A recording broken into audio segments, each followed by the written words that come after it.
రోజువారీ జీవితంలో వేదాంతం episode number 57. వైరాగ్యం. బాధ్యతలను వదలకుండా మనస్సును బంధనాల నుంచి ఎలా విముక్తం చేసుకోవాలి. పరిచయం. వైరాగ్యం అనే పదం వినగానే చాలామందికి ప్రపంచాన్ని విడిచిపెట్టడం, కుటుంబాన్ని త్యజించడం అనే భావన కలుగుతుంది. కానీ వేదాంతం చెప్పే వైరాగ్యం దానికి భిన్నమైనది.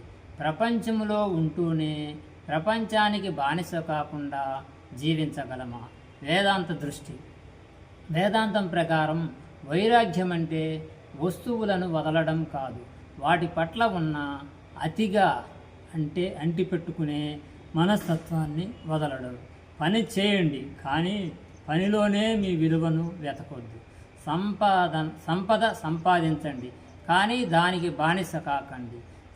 సంబంధాలను ప్రేమించండి, కానీ స్వాధీన భావంతో కాదు. ఇది నిర్లక్ష్యం కాదు, సమతుల్యమైన అనుబంధం. ఉదాహరణ: తామరాకు నీటిలోనే పెరుగుతుంది, అయినా నీరు దాని ఆకుపై నిలవదు. అలాగే జ్ఞాని ప్రపంచంలో జీవిస్తాడు, తన బాధ్యతలను నిర్వర్తిస్తాడు, కానీ అంతరంగ స్వేచ్ఛను కోల్పోడు. రోజువారీ జీవితంలో ఏదైనా మీరు అనుకున్నట్లు జరగకపోతే మీకు మీరు ఇలా చెప్పుకోండి: నేను నా వంతు కృషి చేస్తాను, కానీ ప్రతి ఫలితాన్ని నియంత్రించాల్సిన అవసరం లేదు. ఈ దృక్పథం ఒత్తిడిని తగ్గించి మనశ్శాంతిని పెంచుతుంది. ఆచరణ. ఈరోజు మీకు అత్యంత ముఖ్యమైన ఒక కోరిక లేదా ఆందోళనను గుర్తించండి. తర్వాత ఈ 3 ప్రశ్నలు వేసుకోండి. 1. ఇది నిజంగా నా నియంత్రణలో ఉందా? 2. దీనికోసం నేను నా వంతు ప్రయత్నం చేశానా? 3. మిగతా దాన్ని ప్రశాంతంగా అంగీకరించగలనా?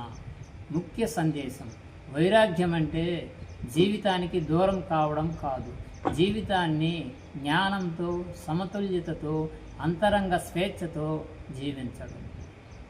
ముగింపు.